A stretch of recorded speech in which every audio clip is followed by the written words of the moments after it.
আসসালামু আলাইকুম। Welcome to my channel SRN recipe. আজকে আমি একসঙ্গে ভুড়ির দুটো রেসিপি শেয়ার করব। ভুড়ি ভুনা এবং ভুড়ি ভাজি। ভুড়ি ভুনা এবং ভুড়ি ভাজি একসাথেই আপনারা তৈরি করে নিতে পারবেন। রেস্টুরেন্ট স্টাইলে ভুড়ি ভুনা এবং ধাবা স্টাইলে ভুড়ি ভাজি দুটো রেসিপি আজকে আমি আপনাদের দেখিয়ে দিব। খুব সহজে এবং সিম্পলভাবে খেতে ভীষণ মজা হবে এই দুটো ভুড়ির রেসিপি। চলুন তাহলে শুরু করি। এখানে আমি নিয়েছি 2 কেজি পরিমাণ গরুর ভুঁড়ি। ভুঁড়িগুলোকে ভালো করে পরিষ্কার করার পরে এটাকে আমি সামান্য লবণ দিয়ে সিদ্ধ করে নিয়েছিলাম।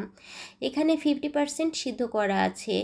এখন এই ভুঁড়িগুলোকে একটু ছোট ছোট পিস করে কেটে আমি মেরিনেটের জন্য নিয়েছি। আপনারা চাইলে এর থেকে আরেকটু বড় করেও কাটতে পারবেন, তবে ছোট করে কাটলে ভুঁড়িটা খেতে বেশি মজা হয়। 2 টুকরো দারচিনি, 10 থেকে 12টা কালো গোলমরিচ, 6 থেকে 7টা নিয়েছি ছোট এলাচ এবং 3 থেকে 4টা তেজপাতা একটু মাঝখানটা ছিঁড়ে দিয়েছি।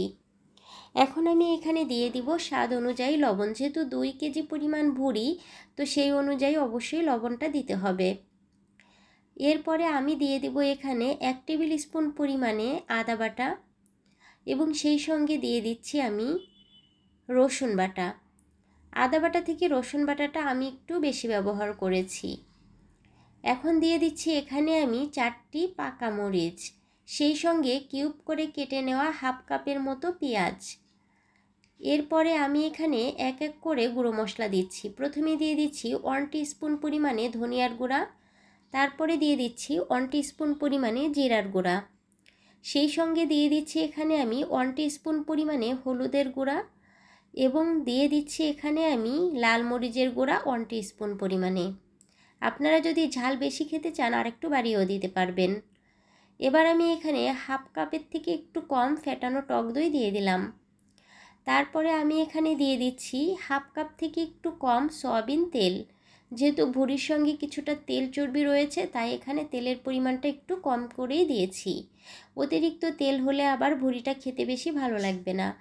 এবার খুব ভালো করে ভুঁড়িগুলোকে এভাবে মেখে নিচ্ছি। এখানে 2-3 মিনিট ধরে খুব সুন্দরভাবে ভুঁড়িগুলোকে মাখানো হয়ে গিয়েছে। এবার আমি এটাকে ঢাকনা দিয়ে ঢেকে রান্নায় বসিয়ে দিচ্ছি।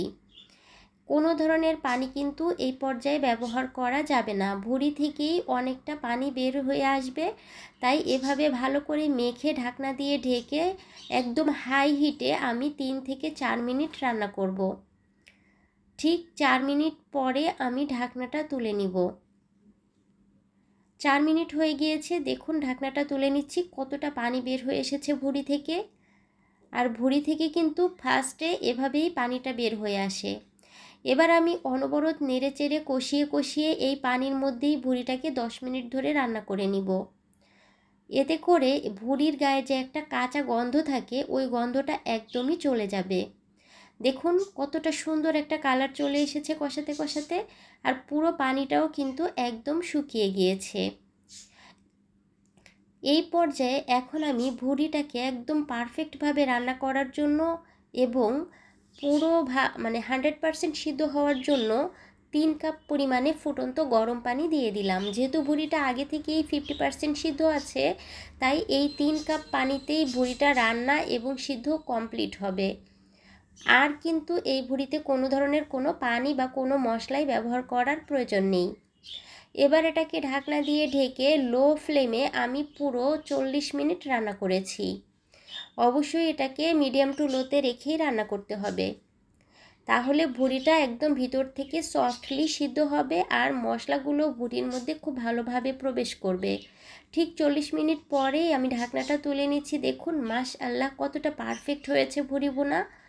একদম পারফেক্টভাবে এরকম করেই আমরা সাধারণত ভুঁড়ি ভুনে খাই। খেতে ভীষণ ভালো টেস্ট হয় আর রান্না করাও ভীষণ সহজ। 2-3 দিন জাল দেওয়ার কোনো ঝামেলা নেই, একদম ইনস্ট্যান্ট ভুঁড়ি কিনেই এভাবে রান্না করে খাওয়া যায়। আমার ভুঁড়ি ভুনাটা কিন্তু কমপ্লিট। এবার আমি কি করে ভুঁড়ি ভাজি করবেন সেটা দেখিয়ে দিচ্ছি। ধাবা স্টাইলে ভুঁড়ি ভাজি খেতে ভীষণ ভালো লাগে। নান রুটি বা পরোটার সাথে তো দারুণ জমে যায়। চুলায় একটি ফ্রাই প্যান বসিয়ে দিয়ে দিলাম হাফ কাপ থেকে একটু কম সরিষার তেল। আর তার মধ্যে এভাবে গোল গোল করে কেটে নেওয়া 1 কাপ পরিমাণে পেঁয়াজ কুচি দিয়ে দিচ্ছি। ভুড়ি ভাজিতে কিন্তু পেঁয়াজ কুচিটা এরকম গোল করে কাটতে হবে আর একটু বেশি পরিমাণেই দিতে হবে। পেঁয়াজটাকে এখানে আমি 20 থেকে 50% পর্যন্ত সিদ্ধ করব, এর থেকে বেশি কিন্তু ভাজবো না, একদম ব্রেস্তা করা যাবে না, 50%-এর মতো ভাজতে হবে। এবার আমি এখানে একটি পাকা মরিচ কুচি দিয়ে দিলাম, একটু নেড়ে চেড়ে হালকা ফ্লেমে ভেজে নিচ্ছি। এখানে অবশ্যই মনে রাখতে হবে যে পেঁয়াজটাকে 50%-এর উপরে কিন্তু কুক করা যাবে না, তাহলে ভুড়ি ভাজির টেস্ট কিন্তু পাওয়া যায় না যদি পেঁয়াজটা ব্রেস্তা হয়ে যায়। এবার আমি দিয়ে দিচ্ছি এখানে 1 কাপ পরিমাণে পাকা টমেটো। এই টমেটো ভুড়ি ভাজিতে অবশ্যই ব্যবহার করতে হবে। এবার এটাকেও একটু হালকা ফ্লেমে নেড়ে চেড়ে 50%-এর মতো ভেজে নিয়েছি। এবার দিয়ে দিচ্ছি পেঁয়াজ এবং টমেটোর অনুপাতে সামান্য পরিমাণে লবণ, আর দিয়ে দিচ্ছি 1 টেবিল স্পুন পরিমাণে গরম মশলার গুঁড়া। এই গরম মশলার গুঁড়াটা ভুড়ি ভাজির টেস্টটা আরও বাড়িয়ে দিবে।